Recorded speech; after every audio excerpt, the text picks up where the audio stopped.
18 October ਨੂੰ Alberta ਵਿੱਚ ਅਗਲੇ ਰੈਫਰੈਂਡਮ ਪੜਾਅ ਦਾ ਐਲਾਨ।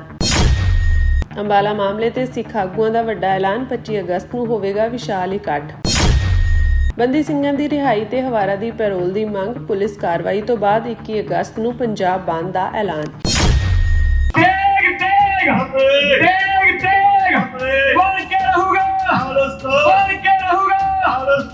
ਅਮਰੀਕਾ ਦੇ ਇੰਡੀਆਨਾਪੋਲਿਸ ਵਿੱਚ ਹੋਏ ਪੰਜਾਬ ਇੰਡੀਪੈਂਡੈਂਸ ਰੈਫਰੈਂਡਮ ਦੌਰਾਨ 6 ਫॉर ਜਸਟਿਸ ਦੇ ਆਗੂ ਗੁਰਪਤਵੰਤ ਸਿੰਘ ਪੰਨੂ ਵੱਲੋਂ ਕਥਿਤ ਤੌਰ ਤੇ ਸ਼ਿਮਲਾ ਨੂੰ ਡੈਮੋਕ੍ਰੈਟਿਕ ਰਿਪਬਲਿਕ ਆਫ ਖਾਲਿਸਤਾਨ ਦੀ ਰਾਜਧਾਨੀ ਐਲਾਨਣ ਦਾ ਦਾਅਵਾ ਕੀਤਾ ਗਿਆ ਹੈ। ਇਸ ਦੇ ਨਾਲ ਹੀ ਉਹਨਾਂ ਵੱਲੋਂ ਭਾਰਤ ਸਰਕਾਰ ਤੇ ਪੰਜਾਬ ਖਿਲਾਫ 3 ਵਾਰਫੇਅਰ ਰਣਨੀਤੀ ਅਪਣਾਉਣ ਦੇ ਦੋਸ਼ ਵੀ ਲਗਾਏ ਗਏ ਹਨ। ਇੰਡੀਆਨਾਪੋਲਿਸ ਦੇ ਰਿਚਰਡ ਜੀ ਲੂਗਰ ਪਲਾਜ਼ਾ ਵਿੱਚ ਹੋਏ ਇਸ ਸਮਾਗਮ ਦੌਰਾਨ ਪੰਨੂ ਨੇ ਪੰਜਾਬ ਵਿੱਚ ਨਸ਼ਿਆਂ, ਕਿਸਾਨੀ ਕਰਜ਼ੇ ਅਤੇ ਜਨਸੰਖਿਆ ਨਾਲ ਜੁੜੇ ਮੁੱਦਿਆਂ ਨੂੰ ਲੈ ਕੇ ਗੰਭੀਰ ਦੋਸ਼ ਲਗਾਏ। ਪੰਨੂ ਨੇ ਇਹਨਾਂ ਦੋਸ਼ਾਂ ਨੂੰ ਡਰੱਗ ਵਾਰਫੇਅਰ, ਡੈਟ ਵਾਰਫੇਅਰ ਅਤੇ ਡੈਮੋਗ੍ਰਾਫਿਕ ਵਾਰਫੇਅਰ ਦਾ ਨਾਮ ਦਿੱਤਾ। ਉਹਨਾਂ ਦੇ ਦਾਅਵੇ ਮੁਤਾਬਕ ਪਹਿਲੇ ਹਿੱਸੇ ਤਹਿਤ ਪੰਜਾਬ ਦੇ ਨੌਜਵਾਨਾਂ ਨੂੰ ਨਸ਼ਿਆਂ ਵੱਲ ਧੱਕ ਕੇ ਉਹਨਾਂ ਦੇ ਭਵਿੱਖ ਨੂੰ ਨੁਕਸਾਨ ਪਹੁੰਚਾਉਣ ਦੀ ਕੋਸ਼ਿਸ਼ ਕੀਤੀ ਜਾ ਰਹੀ ਹੈ। ਦੂਜੇ ਪਾਸੇ ਕਿਸਾਨੀ ਕਰਜ਼ੇ ਅਤੇ ਆਰਥਿਕ ਸੰਕਟ ਨੂੰ ਲੈ ਕੇ ਉਹਨਾਂ ਨੇ ਦੋਸ਼ ਲਗਾਇਆ ਕਿ ਪੰਜਾਬ ਦੇ ਕਿਸਾਨਾਂ ਤੇ ਵਾਧਾ ਕਰਜ਼ਾ ਇੱਕ ਵੱਡੇ ਸਮਾਜਿਕ ਸੰਕਟ ਦਾ ਕਾਰਨ ਬਣ ਰਿਹਾ ਹੈ। ਤੀਜੇ ਹਿੱਸੇ ਵਿੱਚ ਉਹਨਾਂ ਨੇ ਪੰਜਾਬ ਦੀ ਜਨਸੰਖਿਆ ਵਿੱਚ ਬਦਲਾਅ ਅਤੇ ਪ੍ਰਵਾਸ ਨਾਲ ਜੁੜੇ ਮੁੱਦਿਆਂ ਨੂੰ ਡੈਮੋਗ੍ਰਾਫਿਕ ਵਾਰਫੇਅਰ ਵਜੋਂ ਪੇਸ਼ ਕੀਤਾ। ਪੰਨੂ ਨੇ ਰੈਫਰੈਂਡਮ ਨੂੰ ਬੈਲਟ ਰਾਹੀਂ ਸ਼ਾਂਤੀਪੂਰਨ ਅਤੇ ਲੋਕਤੰਤਰਿਕ ਪ੍ਰਕਿਰਿਆ ਦੱਸਿਆ। ਉਹਨਾਂ ਨੇ ਸਿੱਖਾਂ ਨੂੰ ਆਪਣੇ ਧਰਮ ਅਤੇ ਪਰਿਵਾਰਾਂ ਦੀ ਰੱਖਿਆ ਲਈ ਹਥਿਆਰਬੰਦ ਹੋਣ ਦੀ ਅਪੀਲ ਵੀ ਕੀਤੀ। ਇਸ ਦੇ ਨਾਲ ਹੀ 6 ਫॉर ਜਸਟਿਸ ਵੱਲੋਂ ਅਗਲੇ ਰੈਫਰੈਂਡਮ ਪੜਾਅ ਲਈ 18 ਅਕਤੂਬਰ ਨੂੰ ਅਲਬਰਟਾ, ਕੈਨੇਡਾ ਵਿੱਚ VOTING ਦਾ ਐਲਾਨ ਕੀਤਾ ਗਿਆ ਹੈ। ਹਰ ਸ਼ਹਿਰ ਚੋਂ 25, 50, 100 ਤੱਕ ਜਿਹੜੇ ਆਪਣੇ ਵਲੰਟੀਅਰਸ, ਐਕਟਿਵਿਸਟ ਆ ਰਹੇ ਨੇ। ਇਹਦਾ ਮਤਲਬ ਇਹ ਹੈ ਕਿ ਆਜ਼ਾਦੀ ਦਾ ਸੰਘਰਸ਼ ਜੇ ਪਿਛਲੇ 3-4 ਸਾਲਾਂ ਦੇਖਿਆ ਜਾਏ ਤਾਂ ਉਹ 1000 ਗੁਣਾ ਵੱਧ ਖਾਲਸਾ ਦੀ ਗੱਲ ਹੋ ਰਹੀ ਹੈ। ਤੁਸੀਂ ਦੇਖ ਰਹੇ ਹੋ ਬੜੇ ਇੱਥੇ ਪੋਸਟਰ ਲੱਗੇ ਹੋਏ ਨੇ, FBI ਦੇ ਲੱਗੇ ਹੋਏ ਨੇ। ਅਤੇ ਜਦੋਂ ਆਪਾਂ ਕਿਉਂਕਿ ਅੱਜ ਦਾ ਜਿਹੜਾ ਇਕੱਠ ਆ ਇਹ ਇੱਕ ਸ਼ੋਅ ਕਰ ਰਿਹਾ ਕਿ ਸਿੱਖ ਆਜ਼ਾਦੀ ਚਾਹੁੰਦੇ ਨੇ। ਹੁਣ ਆਪਾਂ ਏਕਤਾ ਦੀ ਗੱਲ ਕਰੀਏ, ਏਕਤਾ ਖਾਲਸਾ ਦੇ ਝੰਡੇ ਥੱਲੇ ਹਰ ਇੱਕ ਦੀ ਏਕਤਾ ਹੈਗੀ। ਗੁਰੂ ਗ੍ਰੰਥ ਸਾਹਿਬ ਦੇ ਥੱਲੇ ਸਾਡੀ ਏਕਤਾ ਹੈ। ਰੋਜ਼ ਪੜ੍ਹਦੇ ਹਾਂ, ਆਗਿਆ ਪਈ ਕਾਲ ਕੀਤੇ ਵੀ ਚਲਾਇਓ ਪੰਥ, ਸਭ ਸਿੱਖਾਂ ਨੂੰ ਕਹੋ ਕਿ ਮੈਂ ਗੁਰੂ ਮਾਨਿਓ ਗ੍ਰੰਥ। ਸੋ ਉਹ ਸੰਦੇਸ਼ ਤੇ ਸੰਗਤ ਪਹਿਰਾ ਦੇ ਰਹੀ ਆ। ਅੱਜ ਜਿਹੜੀ ਲੋਕਾਂ ਵਿੱਚ ਉਤਸ਼ਾਹ ਆ, ਤੁਸੀਂ ਦੇਖ ਸਕਦੇ ਹੋ ਕਿ ਛੋਟੇ ਛੋਟੇ ਬੱਚੇ ਝੰਡੇ ਲੈ ਕੇ ਜਾ ਰਹੇ ਨੇ। ਸਟੇਜ ਵੀ ਲੱਗੀ ਹੋ ਰਹੀ ਆ। SFJ ਸਾਰੀਆਂ ਸੰਸਥਾਵਾਂ ਨੋ FN ਵਾਟ ਇੱਥੇ ਇਕੱਠੀਆਂ ਨੇ। ਸੋ TV 84 ਦਾ ਵੀ ਧੰਨਵਾਦ, ਡਾਕਟਰ ਸਾਹਿਬ ਦਾ ਵੀ। ਅਤੇ ਕਿਉਂਕਿ ਹਰ ਇੱਕ ਨੂੰ ਗੱਲ ਕਰਨੀ ਚਾਹੀਦੀ ਆ, ਕੋਈ ਵੱਡਾ ਨਹੀਂ, ਕੋਈ ਛੋਟਾ ਨਹੀਂ। ਆਪਾਂ ਨੂੰ ਕੀ ਪਤਾ ਕਿੰਨੇ ਲੋਕ ਆ, ਛੋਟੀਆਂ ਬੱਚੀਆਂ, ਛੋਟੇ ਬੱਚੇ ਜਿਨ੍ਹਾਂ ਨੇ ਕੁਰਬਾਨੀਆਂ ਕੀਤੀਆਂ, ਉਹਨਾਂ ਦੀਆਂ ਸ਼ਹੀਦਾਂ ਦੀ ਸ਼ਹਾਦਤ ਦਾ ਰੰਗ ਲਿਆ। ਤੇ ਅੱਜ ਇਹ ਖੁਸ਼ੀ ਦੀ ਗੱਲ ਹੈ ਵੀ ਲੰਮੇ ਸਮੇਂ ਤੋਂ ਲੈ ਕੇ ਸਾਡੇ 1.5 ਲੱਖ ਸਿੰਘਾਂ ਦੇ ਡੁੱਲੇ ਖੂਨ ਦੇ ਨਾਲ ਸਾਡੇ ਜਿਹੜੇ ਡਾਕਟਰ ਅਮਰਜੀਤ ਸਿੰਘ ਵਰਗੇ ਹੋਰ ਸਾਡੇ ਸੁਚੱਜੇ ਸਿੰਘਾਂ ਨੇ ਜਿਨ੍ਹਾਂ ਨੇ ਇਹ ਕੈਂਪੇਨ ਨੂੰ ਚਾਲੂ ਰੱਖਿਆ, ਉਹਨਾਂ ਦੇ ਕਰਕੇ ਅੱਜ ਦੁਨੀਆ ਭਰ ਵਿੱਚ ਜਿਹੜੀ ਸਾਡੀ ਜਾਗਰਤੀ ਹੋਈ ਆ। ਸਾਨੂੰ ਇਹ ਮਹਿਸੂਸ ਹੋ ਚੁੱਕਾ ਵੀ ਅਸੀਂ ਗੁਲਾਮ ਆ ਤੇ ਆਜ਼ਾਦੀ ਵੱਲ ਸਾਡੇ ਪੈਰ ਸ਼ੁਰੂ ਹੋ ਚੁੱਕੇ ਨੇ। ਅੱਜ ਇੱਥੇ ਇੰਡੀਅਨਾਪੋਲਿਸ, ਇੰਡੀਆਨਾ, ਅਮਰੀਕਾ ਦਾ ਜਿਹੜਾ ਇੱਕ ਮਿਡ ਵੈਸਟ ਦਾ ਮੇਨ ਸਿਟੀ ਆ, ਉਹਦੇ ਵਿੱਚ ਰੈਫਰੈਂਡਮ ਹੋ ਰਹੀ ਆ ਤੇ ਲੱਖਾਂ ਦੇ ਹਿਸਾਬ ਦੇ ਨਾਲ ਜਿਹੜੀ ਦੁਨੀਆ ਜਿਹੜੀ ਉਹ ਪ੍ਰਭਾਵਿਤ ਆ ਤੇ ਅੱਜ ਵੋਟਾਂ ਪਾ ਰਹੀਆਂ ਨੇ। ਇਹ ਵੀ ਇੱਕ ਉਸ ਆਜ਼ਾਦੀ ਦੇ ਹੱਕ ਵੱਲ ਸਾਡੀ ਜਿਹੜੀ ਆਜ਼ਾਦੀ ਦਾ ਉਹਦੇ ਜਿਹੜੇ ਰਸਤੇ ਨੂੰ ਇੱਕ ਰਸਤਾ ਇਹ ਵੀ ਆ ਜਿਹਦੇ ਵਿੱਚ ਲੋਕੀ ਆਮ ਤੌਰ ਤੇ ਤੁਰੇ ਨੇ ਤੇ ਬਾਕੀ ਸਾਰੇ ਪਾਰਟ ਵੀ ਨਾਲ ਚੱਲਦੇ ਨੇ। ਮੈਂ ਬਾਰ-ਬਾਰ ਦੁਬਾਰਾ ਫੇਰ ਬੇਨਤੀ ਕਰਦਾ ਕਿ ਸੰਤਾਂ ਦੇ ਕਹੇ ਹੋਏ ਬਚਨਾਂ ਨੂੰ ਯਾਦ ਕਰੀਏ ਤੇ ਉਹ ਆਜ਼ਾਦੀ ਸਾਡਾ ਹੱਕ ਹੈ ਤੇ ਆਜ਼ਾਦੀ ਲੈਣ ਵਾਸਤੇ ਸਾਨੂੰ ਜਿਹੜੇ ਉਪਰਾਲੇ ਕਰਨੇ ਚਾਹੀਦੇ ਨੇ। ਜਿਹੜਾ ਵੀ ਵੀਰ ਜਿੱਥੇ ਵੀ ਬੈਠਾ ਜੋ ਵੀ ਕਰ ਸਕਦਾ ਆਪਣੀ ਹੱਦ ਦੇ ਮੁਤਾਬਕ ਆਪਣੇ ਸਿੱਖ ਰਾਜ ਖਾਲਸਾ ਦੀ ਪ੍ਰਾਪਤੀ ਵਾਸਤੇ ਸਾਨੂੰ ਯੋਗਦਾਨ ਪਾਉਣਾ ਚਾਹੀਦਾ। ਆਪਣੇ ਸ਼ਹੀਦਾਂ ਨੂੰ ਯਾਦ ਰੱਖਣਾ ਚਾਹੀਦਾ ਤੇ ਉਹਨਾਂ ਦੇ ਪਿੱਛੇ ਲੱਗ ਕੇ ਸਾਨੂੰ ਇਸ ਕਾਜ ਵਿੱਚ ਹਿੱਸਾ ਪਾਉਣਾ ਚਾਹੀਦਾ। ਇੱਕ ਗੱਲ ਮੈਂ ਆਮ ਕਹਿਣਾ ਕਿ ਜੋ ਕੁਝ ਅਗਰ ਸਾਡੇ ਪਰਿਵਾਰਕ ਤੌਰ ਤੇ ਸਾਡੇ ਘਰ ਵਿੱਚ ਕੋਈ ਘਟਨਾ ਵਾਪਰਦੀ ਆ, ਸਾਡਾ ਕੋਈ ਜੀਅ ਵਿਛੜ ਜਾਂਦਾ, ਸਾਨੂੰ ਭੁੱਲਦਾ ਨਹੀਂ, ਸਾਨੂੰ ਮਹੀਨਾ ਸਾਨੂੰ ਯਾਦ ਰਹਿੰਦਾ। ਪਰ ਜੋ ਕੁਝ ਕੌਮ ਦੇ ਨਾਲ ਵਾਪਰਿਆ, ਜੋ ਕੁਝ ਸਾਡੇ 1.5 ਲੱਖ ਸਿੰਘ ਸਿੰਘਾਂ ਨੂੰ ਬੜੇ ਅਣਮਨੁੱਖੀ ਤਰੀਕੇ ਦੇ ਨਾਲ ਸ਼ਹੀਦ ਵੀ ਕੀਤਾ ਤੇ ਜੋ ਕੁਝ ਦਰਬਾਰ ਸਾਹਿਬ ਤੇ ਅਕਾਲ ਤਖ਼ਤ ਸਾਹਿਬ ਤੇ ਵਾਪਰਿਆ ਉਹ ਸਾਨੂੰ ਕਿਉਂ ਭੁੱਲਿਆ, ਉਹਨੂੰ ਅਸੀਂ ਯਾਦ ਕਰੀਏ ਤੇ ਉਹਨਾਂ ਸ਼ਹੀਦਾਂ ਨੂੰ ਚੇਤੇ ਕਰਦਿਆਂ ਹੋਇਆਂ ਆਪਣੀ ਆਜ਼ਾਦੀ ਵੱਲ ਪੈਰ ਪੁੱਟਣ ਵਾਸਤੇ ਸਾਨੂੰ ਆਪਣੇ ਉਪਰਾਲੇ ਜਿਹੜੇ ਪਾਉਣੇ ਚਾਹੀਦੇ ਨੇ। ਸਾਡੇ ਤੇ ਜੋ ਡਾਂਗਾਂ ਨਾਲ, ਅਥਰੂ ਗੈਸਾਂ ਨਾਲ, ਪਲਾਸਟਿਕ ਦੀਆਂ ਗੋਲੀਆਂ ਨਾਲ ਜੋ ਸਾਡੇ ਨਾਲ ਹਮਲਾ ਹੋਇਆ, ਉਹਦੀ ਅੱਜ ਦੀ ਜਿਹੜੀ ਇਕੱਠ ਹੈ ਉਹਦੀ ਸਖਤ ਨਿੰਦਾ ਕਰ।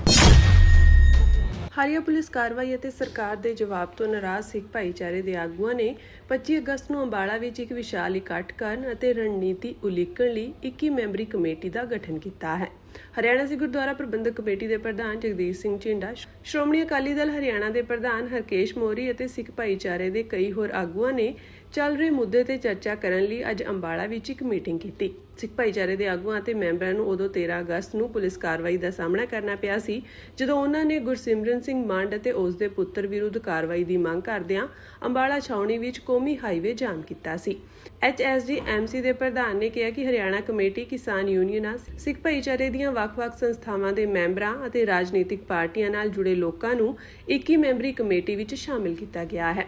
ਅਸੀਂ ਅਕਾਲ ਤਖਤ ਦੇ ਜਥੇਦਾਰ ਨੂੰ ਵੀ ਅਪੀਲ ਕੀਤੀ ਹੈ ਕਿ ਉਹ ਦੇਸ਼ ਭਰ ਦੇ ਸਿੱਖ ਭਾਈਚਾਰੇ ਦੇ ਮੈਂਬਰਾਂ ਨੂੰ ਵੱਡੀ ਗਿਣਤੀ ਵਿੱਚ ਅੰਬਾਲਾ ਪਹੁੰਚਣ ਦੀ ਹਦਾਇਤ ਜਾਰੀ ਕਰਨ ਅਤੇ ਅਸੀਂ ਜਥੇਦਾਰ ਨੂੰ 25 ਅਗਸਤ ਨੂੰ ਹੋਣ ਵਾਲੇ ਇਕੱਠ ਵਿੱਚ ਸ਼ਾਮਿਲ ਹੋਣ ਦੀ ਬੇਨਤੀ ਵੀ ਕਰਾਂਗੇ।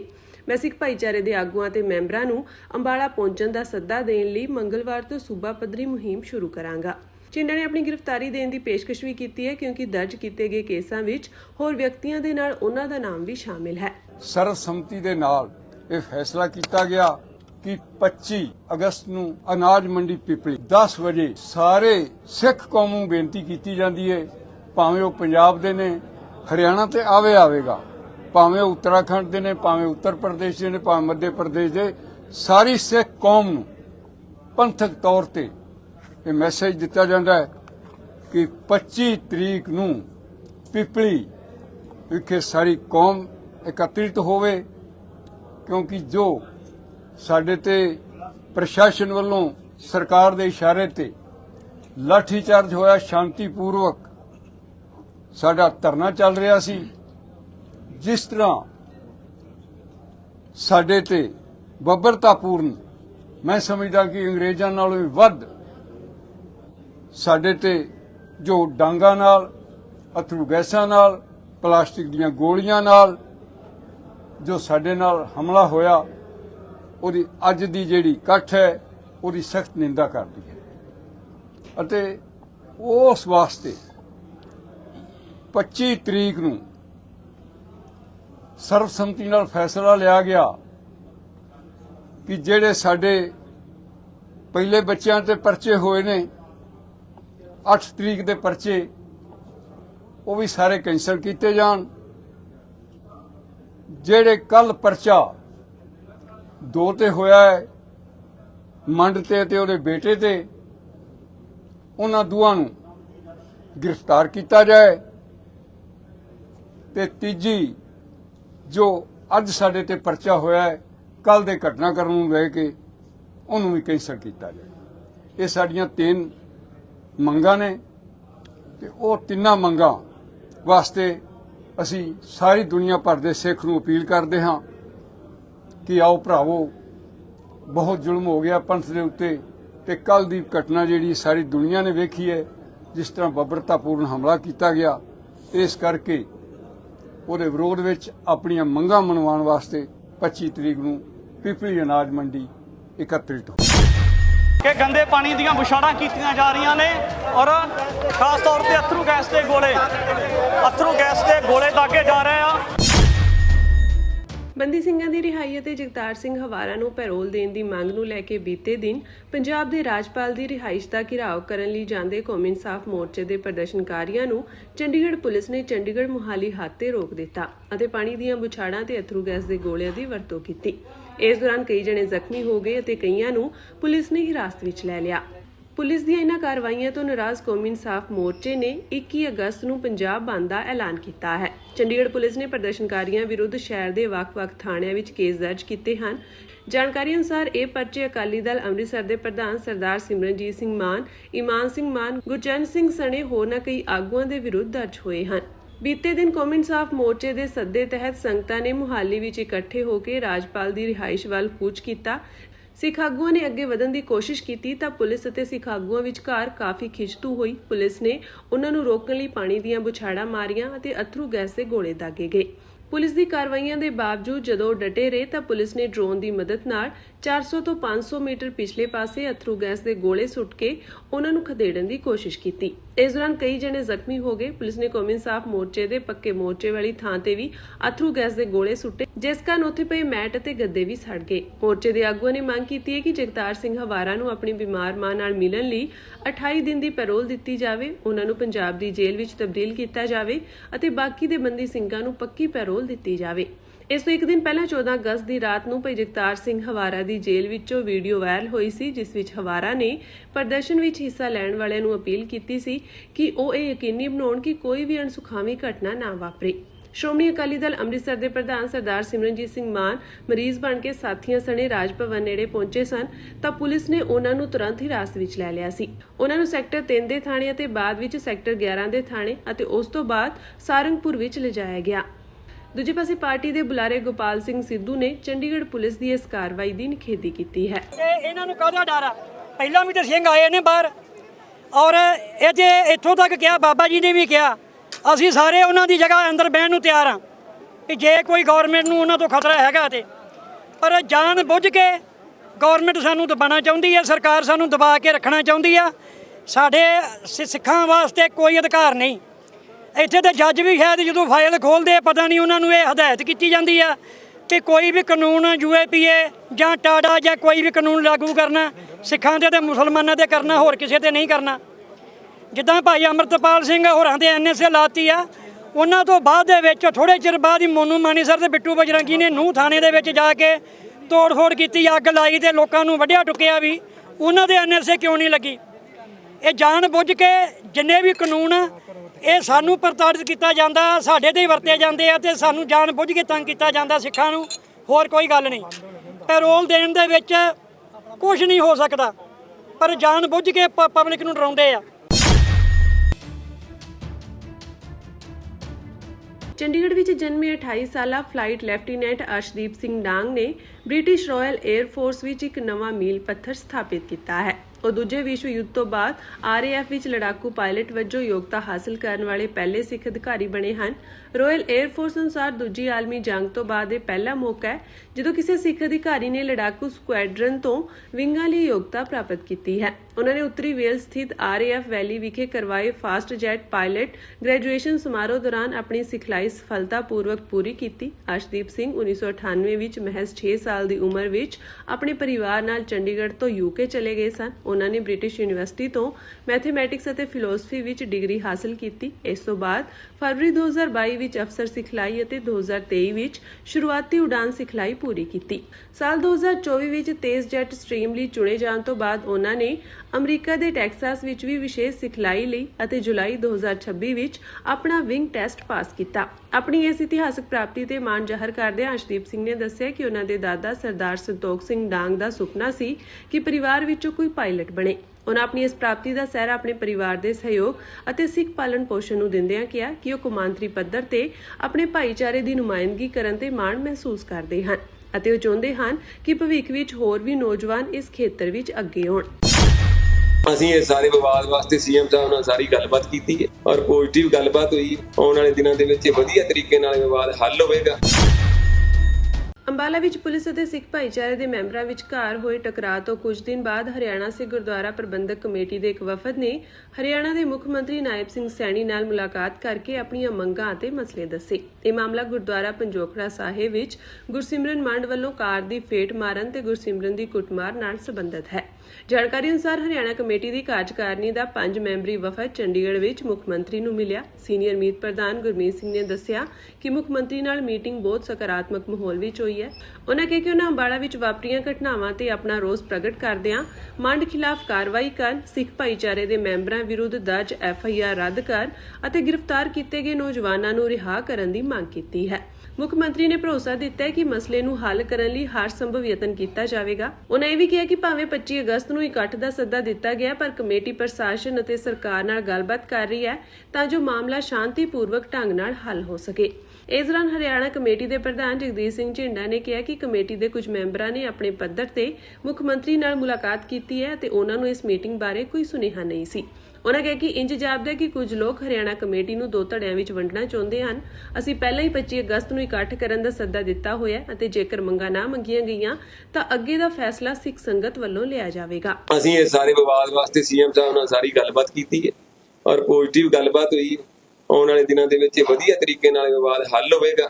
ਅਸੀਂ ਆਪ ਦੀਆਂ ਜਿੰਨੀਆਂ ਸਾਡੀਆਂ ਮੰਗਾਂ ਸੀ ਅਸੀਂ 25 ਤਰੀਕ ਦੀ ਕਾਲ ਦੇ ਰੱਖੀ ਹੈ। ਜਿੰਨੀਆਂ ਸਾਡੀਆਂ ਮੰਗਾਂ ਸੀਗੀਆਂ ਅਸੀਂ ਸਾਰੀਆਂ ਮੁੱਖ ਮੰਤਰੀ ਸਾਹਿਬ ਦੇ ਅੱਗੇ ਰੱਖੀਆਂ। ਸੀਐਮ ਸਾਹਿਬ ਨੂੰ ਵੀ ਇਸ ਗੱਲ ਦੇ ਜਿਹੜੇ ਸਾਡੇ ਕਮਿਊਨੀਕੇਸ਼ਨ ਗੈਪ ਹੋਏ ਉਹਨਾਂ ਨੂੰ ਵੀ ਕੁਝ ਗੱਲਾਂ ਦੀ ਜਾਣਕਾਰੀ ਨਹੀਂ ਸੀ। ਉਹਨਾਂ ਕੋਲ ਵੀ ਗਲਤ ਇਨਫੋਰਮੇਸ਼ਨ ਹੈਗੀ ਸੀ। ਕੋਈ ਅਸੀਂ ਉਹਨਾਂ ਨੂੰ ਦੱਸਿਆ ਵੀ ਸਾਡੇ ਨਾਲ ਆਹ ਘਟਨਾ ਹੋਈ। ਉਹਨਾਂ ਨੂੰ ਵੀ ਪਤਾ ਲੱਗਿਆ ਵੀ ਵਾਕਿਆ ਇਹ ਗੱਲ ਠੀਕ ਹੈ। ਉਹਨਾਂ ਨੇ ਬੜੇ ਧਿਆਨ ਦੇ ਨਾਲ ਸਾਰੀ ਗੱਲ ਨੂੰ ਸੁਣਿਆ। ਬਹੁਤ ਵਧੀਆ ਤਰੀਕੇ ਨਾਲ ਉਹਦੇ ਤੇ ਉਹਨਾਂ ਨੇ ਹੁੰਗਾਰਾ ਵੀ ਭਰਿਆ ਔਰ ਉਹਨਾਂ ਨੇ ਇਹ ਵੀ ਕਿਹਾ ਵੀ ਮੇਰੇ ਮਨ ਦੇ ਵਿੱਚ ਐਸੀ ਕੋਈ ਮਨਸ਼ਾ ਨਹੀਂ ਵੀ ਮੈਂ ਹਰਿਆਣੇ ਦੀ ਸਿੱਖ ਸੰਗਤਾਂ ਦੇ ਨਾਲ ਮੇਰਾ ਤੁਹਾਡੇ ਨਾਲ ਐਡਾ ਸੋਹਣਾ ਸੰਬੰਧ ਹੈ ਮੈਂ ਉਹਨੂੰ ਕਿਉਂ ਖਰਾਬ ਕਰਾਂਗਾ। ਔਰ ਬੜੇ ਵਧੀਆ ਮਾਹੌਲ 'ਚ ਗੱਲਬਾਤ ਹੋਈ ਹੈ। ਅਸੀਂ ਜਿੰਨੀਆਂ ਸਾਡੀਆਂ ਮੰਗਾਂ ਨੇ ਸਾਡੇ ਜਿਹੜੇ ਨੌਜਵਾਨ ਅੰਦਰ ਨੇ ਉਹਨਾਂ ਦੀ ਸਾਡੇ ਬੰਦਿਆਂ ਤੇ ਜਿਹੜੇ ਪਰਚੇ ਹੋਏ ਆ ਜਿਹੜੇ ਸਾਡੇ ਸਹਿਯੋਗ ਦੇ ਵਿੱਚ ਜਿਹੜੇ ਸੱਜਣ ਉੱਥੇ ਗਏ ਚਾਹੇ ਕਿਸੇ ਤੇ ਵੀ ਮੁਕੱਦਮੇ ਦਰਜ ਹੋਏ ਅਸੀਂ ਉਹ ਸਾਰੀਆਂ ਸਾਡੀਆਂ ਮੰਗਾਂ ਉਹਨਾਂ ਨੂੰ ਦੱਸ ਦਿੱਤੀਆਂ ਨੇ ਔਰ ਉਹਨਾਂ ਨੇ ਸਾਨੂੰ ਬੜਾ ਵਧੀਆ ਆਸ਼ਵਾਸਨ ਦਿੱਤਾ ਵੀ 1-2 ਦਿਨਾਂ ਦੇ ਵਿੱਚ 1 ਜਾਂ 2 ਦਿਨਾਂ ਦੇ ਅੰਦਰ ਅਸੀਂ ਦੁਬਾਰੇ ਫਿਰ ਮੀਟਿੰਗ ਕਰਾਂਗੇ ਔਰ ਇਹਨਾਂ ਦੇ ਆਉਣ ਵਾਲੇ ਦਿਨਾਂ ਦੇ ਵਿੱਚ ਬੜਾ ਵਧੀਆ ਰਿਜ਼ਲਟ ਆਏਗਾ। 25 ਤਰੀਕ ਦੀ ਜਿਹੜੀ ਕਾਲ ਹੈਗੀ ਹੈ ਹੋ ਰਹੇਗੀ ਉਹ ਬਿਲਕੁਲ ਬਰਕਰਾਰ ਰਹੇਗੀ। ਉਹਦੀ ਵੀ ਅਸੀਂ ਤਿਆਰੀ ਵੀ ਕਰ ਰਹੇ ਹਾਂ ਨਾਲ ਅਸੀਂ ਪ੍ਰਸ਼ਾਸਨ ਨਾਲ ਵੀ ਗੱਲ ਕਰ ਰਹੇ ਹਾਂ। ਉਧਰ ਸਾਡੀ ਕਾਲ ਦੀ ਵੀ ਸਾਡੀ ਨਾਲ ਤਿਆਰੀ ਹੈ। ਅਸੀਂ ਢਿੱਲ ਨਹੀਂ ਕਰ ਰਹੇ ਪਰ ਜਿਹੜੀ ਗੱਲ ਹੈ ਜਦੋਂ ਸਾਡੇ ਵੱਲੋਂ ਮੁੱਖ ਮੰਤਰੀ ਸਾਹਿਬ ਤੋਂ ਉੱਪਰ ਸਟੇਟ ਦੀ ਕੋਈ ਅਥਾਰਟੀ ਨਹੀਂ ਹੁੰਦੀ। ਜਦੋਂ ਮਾਨਯੋਗ ਮੁੱਖ ਮੰਤਰੀ ਸਾਹਿਬ ਦਾ ਜਦੋਂ ਸਾਡੇ ਕੋਲ ਮੈਸੇਜ ਆ ਜਾਏ ਫਿਰ ਉਸ ਤੋਂ ਪਿੱਛੇ ਉਹ ਤੇ ਸਾਨੂੰ ਵੀ ਫਿਰ ਸੋਚਣਾ ਚਾਹੀਦਾ ਔਰ ਅਸੀਂ ਸੋਚਿਆ ਵੀ ਹੈ। ਹਰਿਆਣਾ ਸਿੱਖ ਗੁਰਦੁਆਰਾ ਪ੍ਰਬੰਧਕ ਕਮੇਟੀ ਦੇ ਸਾਰੇ ਮੈਂਬਰ ਸਾਹਿਬਾਨਾਂ ਨੇ ਤੇ ਸੋਚਿਆ ਅਸੀਂ ਆਉਣ ਵਾਲੇ ਦਿਨਾਂ ਦੇ ਵਿੱਚ ਫਿਰ ਸਾਰੇ ਮੈਂਬਰ ਸਾਹਿਬਾਨਾਂ ਦੀ ਵੀ ਮੀਟਿੰਗ ਬੁਲਾਵਾਂਗੇ।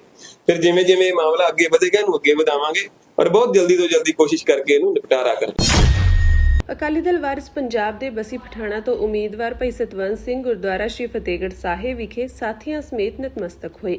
ਇਸ ਮੌਕੇ ਜ਼ਿਲ੍ਹਾ ਪ੍ਰਧਾਨ ਅਮਰਿੰਦਰ ਸਿੰਘ ਲੀਬੜਾ ਵੀ ਮੌਜੂਦ ਸਨ। ਸ਼ਹੀਦ ਭਾਈ ਕੇਰ ਸਿੰਘ ਦੇ ਸਪੁੱਤਰ ਭਾਈ ਸਤਵੰਤ ਸਿੰਘ ਨੇ ਕਿਹਾ ਕਿ ਅਕਾਲੀ ਦਲ ਵਾਰਿਸ ਪੰਜਾਬ ਵੱਲੋਂ ਉਹਨਾਂ ਨੂੰ ਚੋਣ ਮੈਦਾਨ ਵਿੱਚ ਉਤਾਰਿਆ ਗਿਆ ਤੇ ਉਹ ਨਸ਼ੇ ਦੇ ਖਾਤਮੇ ਅਤੇ ਬੰਦੀ ਸਿੰਘਾਂ ਦੀ ਰਿਹਾਈ ਦੇ ਮੁੱਦੇ ਨੂੰ ਲੈ ਕੇ ਲੋਕਾਂ ਵਿੱਚ ਹੋਕਾ ਦੇਣਗੇ।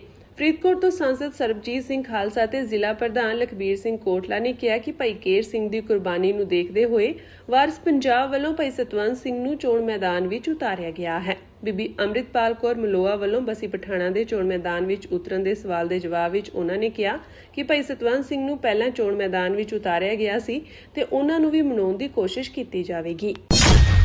ਭਾਰਤੀ ਕਿਸਾਨ ਯੂਨੀਅਨ ਏਕਤਾ ਸਿੱਧੂਪੁਰ ਦੇ ਮੁਖੀ ਜਗਜੀਤ ਸਿੰਘ ਡੱਲੇਵਾਲ ਨੇ ਪ੍ਰਧਾਨ ਮੰਤਰੀ ਨਰਿੰਦਰ ਮੋਦੀ ਅਤੇ ਹਰਿਆਣਾ ਸਰਕਾਰ ਨੂੰ ਅਪੀਲ ਕੀਤੀ ਹੈ ਕਿ ਉਹ ਅੰਤਰਿਮ ਭਾਰਤ ਅਮਰੀਕਾ ਵਪਾਰ ਸਮਝੌਤੇ ਦਾ ਵਿਰੋਧ ਕਰ ਰਹੇ ਕਿਸਾਨਾਂ ਨੂੰ ਦਿੱਲੀ ਵੱਲ ਵਧਣ ਦੀ ਇਜਾਜ਼ਤ ਦੇਣ। ਇਹ ਕਹਿੰਦੇ ਹੋਏ ਕਿ ਉਹ ਸੀਮਿਤ ਗਿਣਤੀ ਵਿੱਚ ਸ਼ਾਂਤੀਪੂਰਵਕ ਪੈਦਲ ਮਾਰਚ ਕਰਨ ਦੀ ਯੋਜਨਾ ਬਣਾ ਰਹੇ ਹਨ।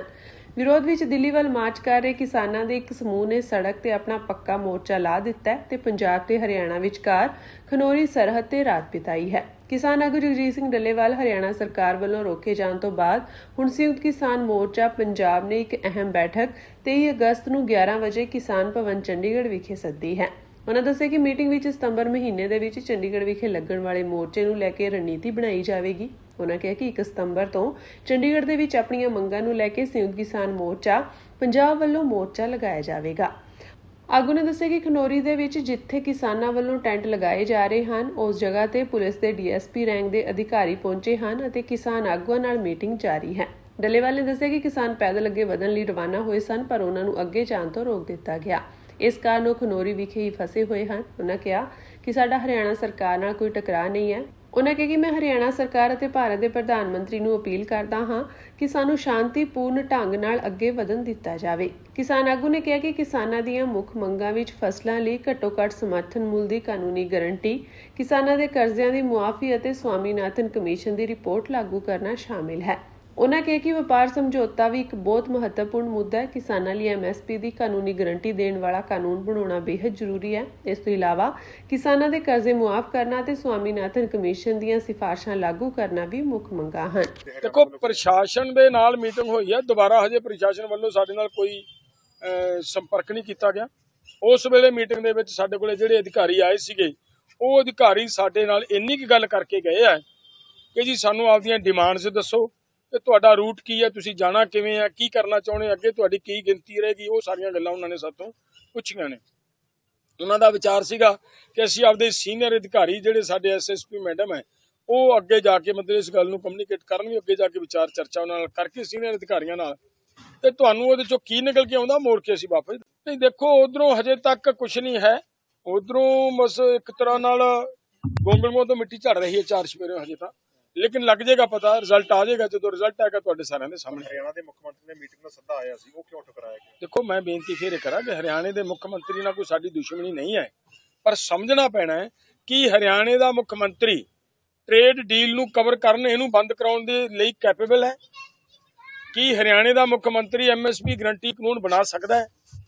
ਕੀ ਹਰਿਆਣੇ ਦਾ ਮੁੱਖ ਮੰਤਰੀ ਇੱਥੇ ਡਾਕਟਰ ਆਪਣਾ ਸਵਾਮੀਨਾਥਨ ਦੀ ਰਿਪੋਰਟ ਨੂੰ ਲਾਗੂ ਕਰ ਸਕਦਾ ਹੈ? ਕੀ ਉਹ ਸਾਡੇ ਕਿਸਾਨਾਂ ਦਾ ਕਰਜ਼ਾ ਮਾਫ ਕਰਨ ਲਈ ਕੈਪੇਬਲ ਹੈ? ਹੋਰ ਬਹੁਤ ਸਾਰੀਆਂ ਮੰਗਾਂ ਨੇ ਜਿਹੜੀਆਂ ਕੇਂਦਰ ਨਾਲ ਰਿਲੇਟਡ ਨੇ। ਇਸ ਕਰਕੇ ਮੁੱਖ ਮੰਤਰੀ ਨੇ, ਉਹ ਸਤਿਕਾਰਯੋਗ ਨੇ, ਲੇਕਿਨ ਉਹ ਇਹ ਉਹਨਾਂ ਕੋਲੇ ਹੱਥ 'ਚ ਪਾਵਰ ਨਹੀਂ ਹੈ ਕਿ ਉਹ ਇਹ ਕਰ ਸਕਣ। ਇਸ ਕਰਕੇ ਸਾਡੀ ਮੰਗ ਹੈ ਕਿ ਕੇਂਦਰ ਤੋਂ ਮੰਤਰੀ ਕੋਈ ਬੈਠਣ, ਸਾਡੇ ਵਿੱਚ ਗੱਲਬਾਤ ਕਰਨ, ਔਰ ਪ੍ਰਾਇਓਰਟੀ ਉਹਦੇ 'ਚ ਵੀ ਐਗਰੀਕਲਚਰ ਮਿਨਿਸਟਰ ਬੈਠਣੇ ਚਾਹੀਦੇ ਨੇ। ਅਸੀਂ ਤਾਂ ਇਹ ਵੀ ਕਵਾਂਗੇ ਕਿ ਉੱਥੋਂ ਹੀ ਜਿੱਥੋਂ ਗੱਲ ਅੱਗੇ ਟੁੱਟੀ ਹੈ ਉਸੇ ਕੰਟੀਨਿਊਟੀ ਦੇ ਵਿੱਚ ਗੱਲ ਅੱਗੇ ਸ਼ੁਰੂ ਹੋਵੇ, ਤਾਂ ਕਿ ਮਤਲਬ ਕਿਸਾਨਾਂ ਦੇ ਇਹਨਾਂ ਮਸਲਿਆਂ ਦਾ, ਇਹਨਾਂ ਸਮੱਸਿਆਵਾਂ ਦਾ ਹੱਲ ਹੋ ਸਕੇ।